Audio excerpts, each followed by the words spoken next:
Let me ask you a question. And I need you to be brutally honest with yourself. When was the last time you actually finished what you started? Not just planned it, not just dreamed about it, not just talked about it to anyone who would listen, but actually executed it, pushed through the friction, and saw it through to the very end.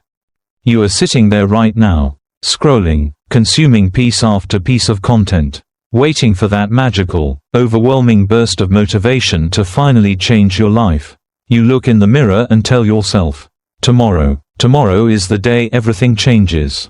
Tomorrow I will wake up early. Tomorrow I will put in the work. But we both know the hard truth, don't we? Tomorrow is a lie. Tomorrow is a psychological safety net you use to excuse your inaction today. If you keep doing this, if you keep waiting for the perfect moment, the perfect feeling, or the perfect alignment of the stars, you will fail.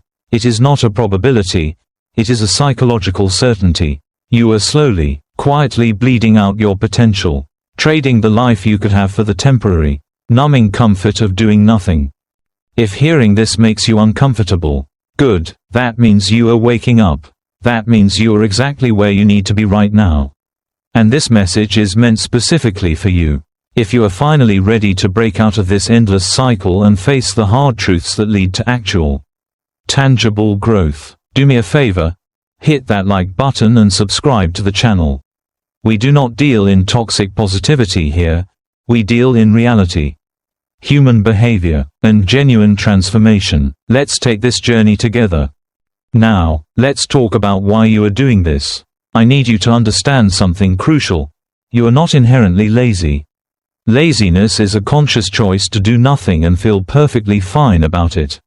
You don't feel fine, you feel anxious, frustrated, and guilty. What you are experiencing right now is not laziness, it is a complex psychological trap. It is a beautifully constructed, invisible prison that your own mind has built to keep you safe from harm.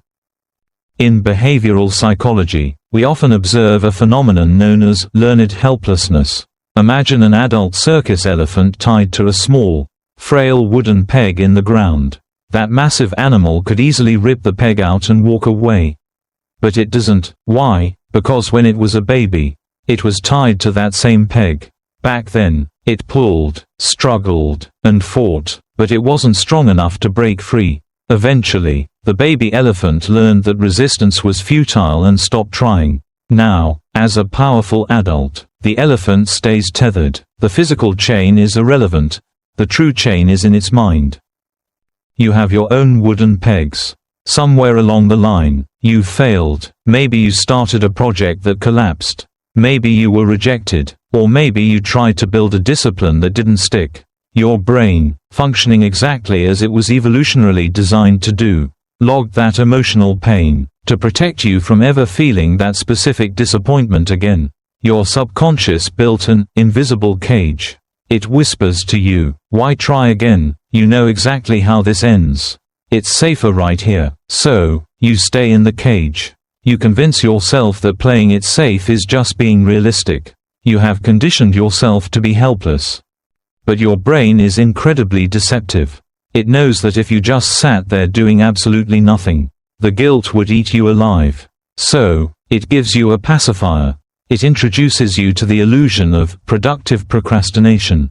You buy another self-help book. You watch another hour of motivational videos. You spend 3 days designing the perfect logo for a business that doesn't exist yet. You organize your workspace for the 5th time this week. You feel busy. You feel productive. However, as behavioral scientists point out, there is a massive, life-altering difference between motion and action. Motion is researching the best workout routines. Action is doing 10 push-ups. Motion is outlining the chapters of a book. Action is writing the first terrible, messy page. You are addicted to motion because motion guarantees you will never fail. It gives you a cheap dopamine hit of progress without any of the risk. But motion also guarantees you will never succeed. You are trapped in a fixed mindset, believing that if you take action and fail, it means you are a failure. So, you stand on the sidelines, confusing preparation with execution, while the clock on your life keeps ticking down. But how do we break the chain? How do we tear down the invisible cage and force the brain into the uncomfortable arena of action? The answer lies in understanding a fundamental flaw in how you have been taught to view human behavior. You have been sold a massive lie by a culture obsessed with feeling good. You believe that you need to feel motivated in order to take action. You wait for the spark. You wait for the inspiration to strike, for the stars to align, for your mind to be perfectly clear and ready to conquer the day.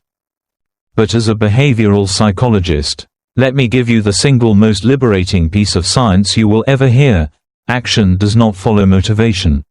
Motivation follows action.